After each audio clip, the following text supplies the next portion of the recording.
Section 8 of Thoughts on Art and Life. Thoughts on Art, Part 3. King Matthias and the Poet. On the birthday of King Matthias, a poet brought him a work made in praise of the royal birthday for the benefit of the world, and a painter presented him with a portrait of his lady love. The king immediately shut the book of the poet and turned to the picture, and remained gazing on it with profound admiration. Then the poet, greatly slighted, said, "O king, read, read, and thou wilt hear something of far greater substance than a dumb picture." Then the king, hearing himself blamed for contemplating a mute object, said, "O poet, be silent. Thou knowest not what thou sayest. This picture gratifies a nobler sense than thy work, which is for the blind. Give me an object which I can see and touch and not only hear, and blame not my choice in having placed thy work beneath my elbow, while I hold the work of the painter with both my hands before my eyes, because my very hands have chosen to serve a worthier sense than that of hearing. And as for myself, I consider that the same proportion exists between the art of the painter and that of the poet as that which exists between the two senses on which they respectively depend. Knowest thou not that our soul is composed of harmony, and harmony can only be begotten in the moments when the proportions of objects are simultaneously visible and audible?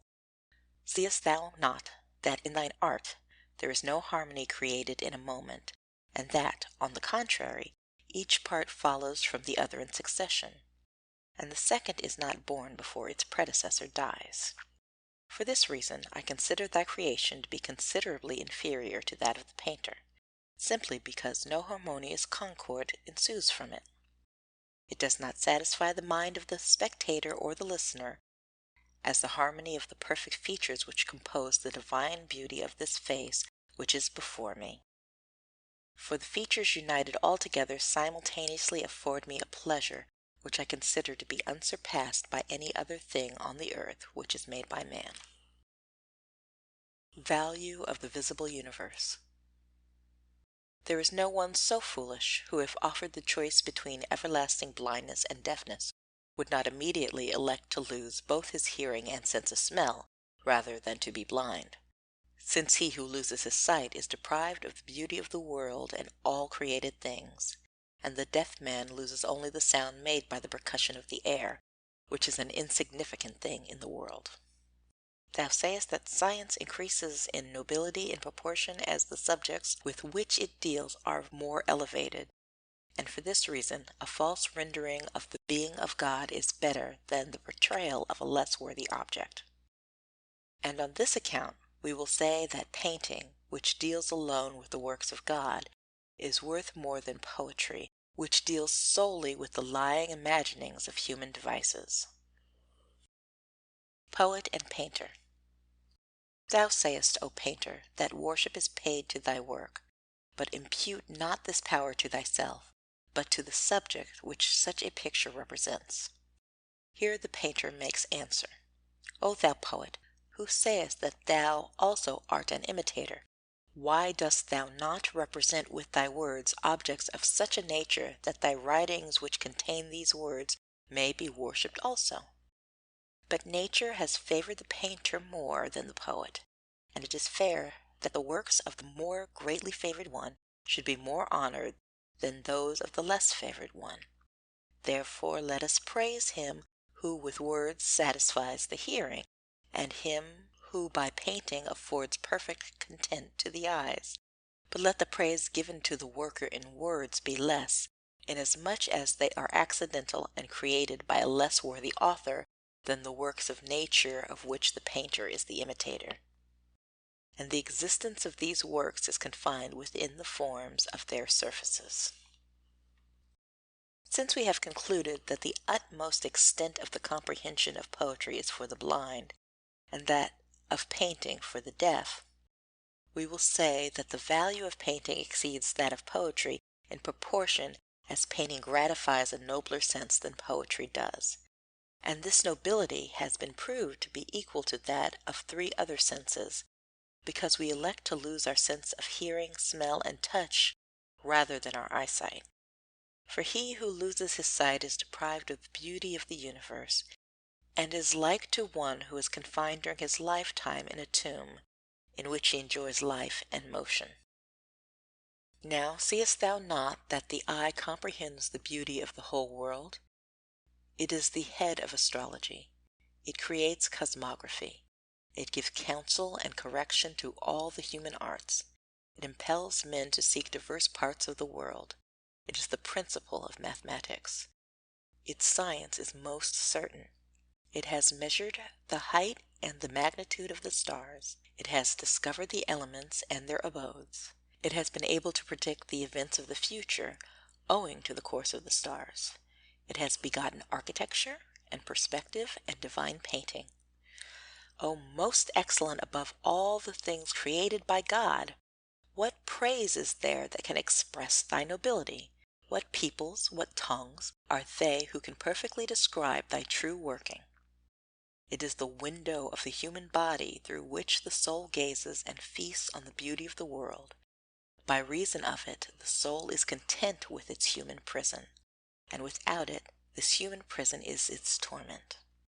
And by means of it, human diligence has discovered fire by which the eye wins back what the darkness has stolen from it.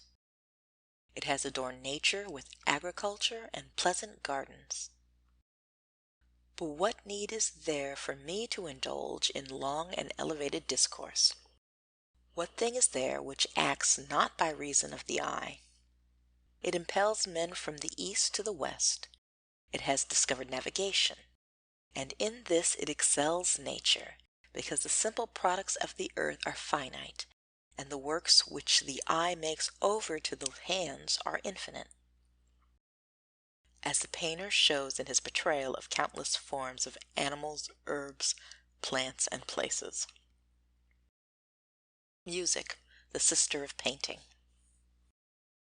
Music should be given no other name than the sister of painting, inasmuch as it is subject to the hearing, a sense inferior to the eye, and it produces harmony by the unison of its proportioned parts, which are brought into operation at the same moment, and are constrained to come to life and die in one or more harmonic times. And time is, as it were, the circumference of the parts which constitute the harmony, in the same way as the outline constitutes the circumference of limbs whence human beauty emanates. But painting excels and lords over music, because it does not die as soon as it is born, as occurs with music, the less fortunate. On the contrary, it continues to exist and reveals itself to be what it is, a single surface.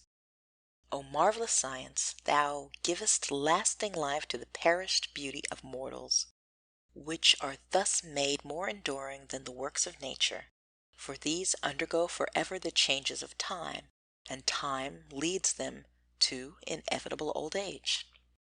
And this science is to divine nature as its works are to the works of nature, and on this account it is worshipped. Painting and music. The most worthy thing is that which satisfies the most worthy sense. Therefore painting, which satisfies the sense of sight, is more worthy than music, which merely satisfies the hearing. The most worthy thing is that which endures the longest. Therefore music, which is continually dying as soon as it is born, is less worthy than painting, which lasts eternally with the colors of enamel. The most excellent thing is that which is the most universal and contains the greatest variety of things. Therefore painting must be set above all other arts, because it contains all forms which exist, and also those which are not in nature, and it should be glorified and exalted more than music, which deals with the voice only. With it images are made to the gods, around it divine worship is conducted, of which music is a subservient ornament. By means of it pictures are given to lovers of their beloved. By it the beauties are preserved which time and nature the mother render fitful. By it we retain the images of famous men. And if thou wert to say that by committing music to writing you render it eternal, we do the same with letters. Therefore, since thou hast included music among the liberal arts, thou must either exclude it or include the art of letters. And if thou wast to say, painting is used by base men in the same way music is spoilt by him who knows it not. If thou sayest that sciences which are not mechanical are mental, I will answer that painting is mental. And just as music and geometry deal with the proportions of continuous quantities, and arithmetic deals with discontinuous quantities, painting deals with all quantities, and the qualities of the proportions of shadows, lights, and distances in its perspective. Painter and musician. The musician says that his art can be compared with that of the painter, because by the art of the painter a body of many members is composed, and the spectator apprehends its grace in as many harmonious rhythms, as there are times in which it lives and dies, and by these rhythms its grace plays with the soul, which dwells in the body of the spectator. But the painter replies that the body composed of human limbs does not afford the delectable harmonious rhythms in which beauty must live and die, but renders it permanent for many years, and is of such great excellence that it preserves the life of this harmony of concordant limbs which nature with all her force could not preserve. How many pictures have preserved the semblance of divine beauty of which time or death had in a brief space destroyed the living example? And the work of the painter has become more honored than that of nature, his master. If thou, O musician, sayest that painting is mechanical because it is wrought by the work of the hands, music is wrought by the mouth, but not by the tasting faculties of the mouth, just and as the hand is employed indeed in the case of painting, but not for its faculties of touch. Words are less worthy than actions, but thou, writer of science, dost thou not copy with thy hand, and write what is in thy mind as the painter does? And if thou wast to say that music is formed of proportion, by proportion have I wrought painting, as thou shalt see. Poet, painter, and musician. There is the same difference between the representation of the embodied work of the painter and those of the poet as there is between complete and dismembered bodies, because the poet in describing the beauty or the ugliness of any body reveals it to you limb by limb and at diverse times, and the painter shows the whole at the same time. The poet cannot express in words the true likeness of the limbs which compose a whole, as can the painter, who places it before you with the truth of nature. And the same thing befalls the poet as the musician, who sings by himself a song composed for four singers, and he sings the treble first, then the tenor, then the alto, and then the bass, whence there results no grace of harmonious concord such as harmonious rhythms produce. And the poet is like a beautiful countenance which reveals itself to you feature by feature, that by so doing you may never be satisfied by its beauty, which consists of the divine proportion of the limbs united one with another, and these compose of themselves and at one time the divine harmony of this union of limbs, and often deprives the gazer of his liberty. Music, again, by its harmonious rhythm, produces the sweet melodies formed by its various voices, and their harmonious division is lacking to the poet.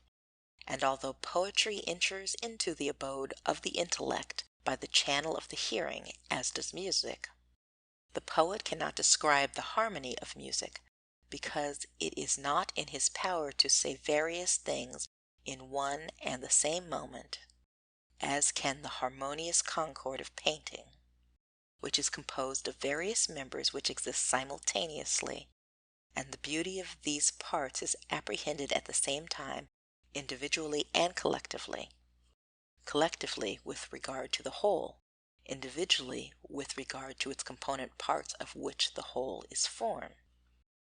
And for this reason the poet is, as far as the representation of bodily things is concerned, greatly inferior to the painter, and as far as invisible things are concerned, he is far behind the musician.